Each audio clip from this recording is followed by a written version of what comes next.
Good morning. कसं आहे काय? बरं आहे ना? गुड मॉर्निंग मुलांना. आज आपण सामाजिक जबाबदाऱ्या, ज्या आपल्या सामाजिक जबाबदाऱ्या आहेत त्या सामाजिक जबाबदारीतली एक जबाबदारी म्हणजे वीज. काय? विजेचा वापर. विजेचा वापर. आता वीज कशापासून तयार केली जाते तुम्ही सांगू शकाल? हा सांग. कोळसा. कोळसा. Very good. वारा. वारा. Very good. सूर्यापासून. सूर्यापासून. पाणी. पाणी. सूर्याच्या किरणापासून. सूर्याच्या किरणापासून. समुद्राच्या लाटा. समुद्राच्या लाटा. दुसरं कोण सांगेल? सांगा ना. आहे एका कोण सांगू शकेल? सांग. इलेक्ट्रॉनिक. हा. कोळसापासून. कोळसा. बरोबर. कोळसा.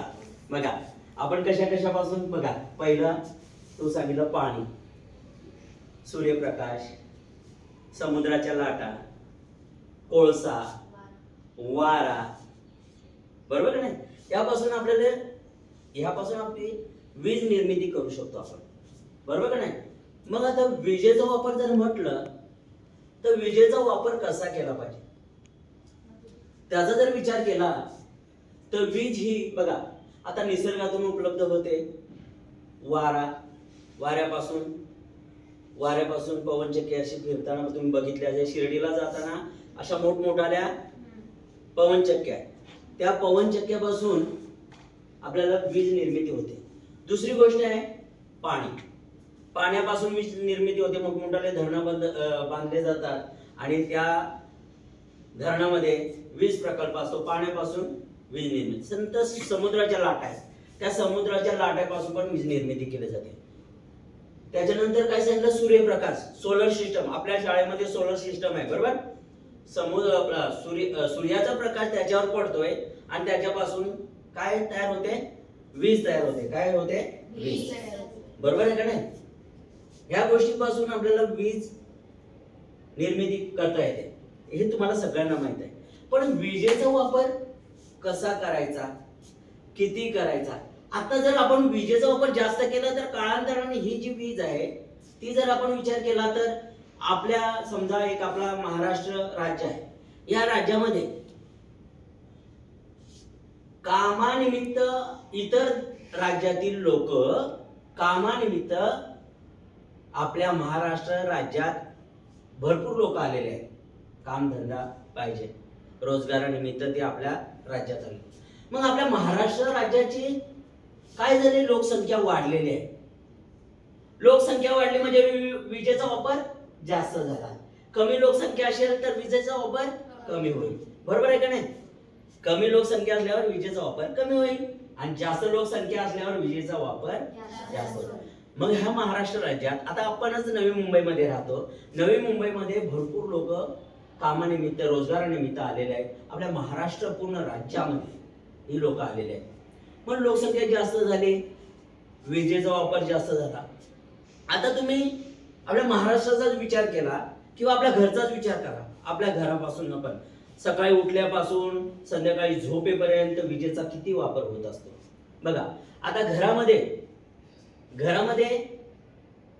3 बल्ब आहेत. किती? 3 बल्ब आहेत आणि आपण तिन्ही पेटवले तर विजेचा वापर जास्त होतो. मग त्याच्यातलं काय करावं लागेल? कमी जर वीज वापरायची असेल तर एकच बल्ब पेटवायला लागेल. ते बल्ब कसं पाहिजे सांगा? LED पाहिजे. दुसरं सांगा ना. हा सांग.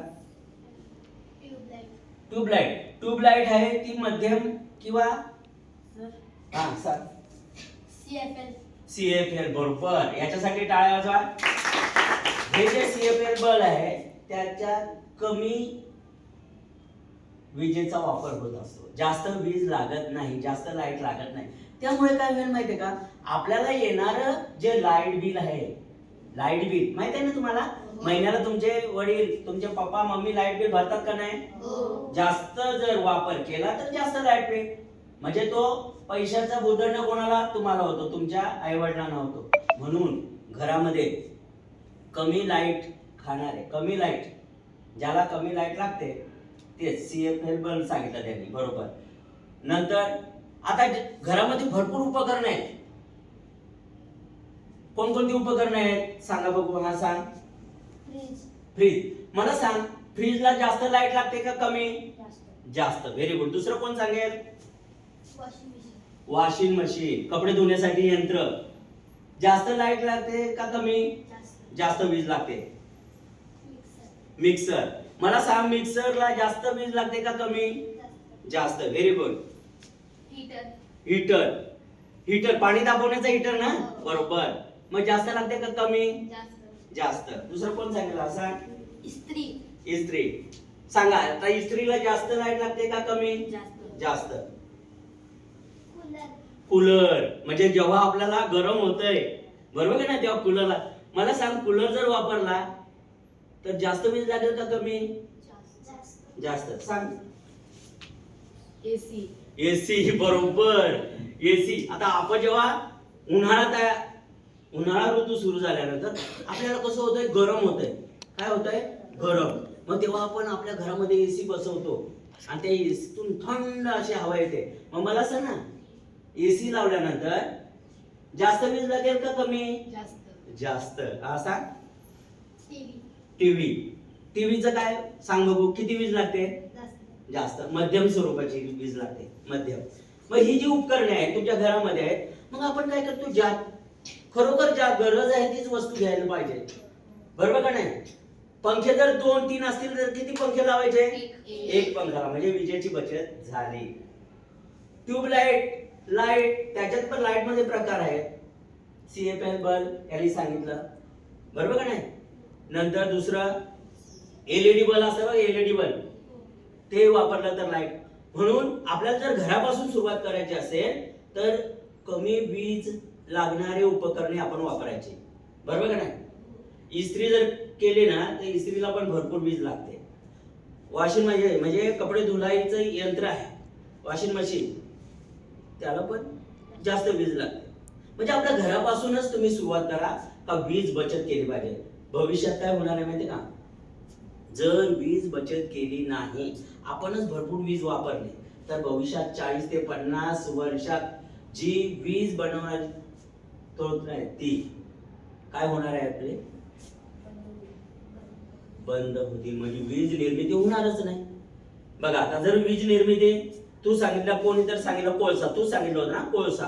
आता कोळसा जर काळांतराने 40-50 वर्षांनी संपला तर वीज निर्मिती होणार नाही. कोळशाच्या खाणी असतात, त्या संपल्या का वीज निर्मिती बंद. दुसरी गोष्ट आहे हवा, सूर्यप्रकाश, वारा, सूर्यप्रकाश, पाणी पण भरपूर पाणी पडला तर धरणामध्ये पाणी येणार नाही, वीज निर्मिती होणार. दुष्काळ पडला, पाऊस पडलाच नाही तर वीज निर्मिती होईल का? नाही होऊ शकत. होईल का सांगा? म्हणून विजेचा वापर करताना आपण तेवढं लक्षात घेतलं पाहिजे. वीज वापरताना कमी वीज वापरायची, बरोबर नाही? 40-50 वर्षानंतर जर आपला कोळसा आहे तो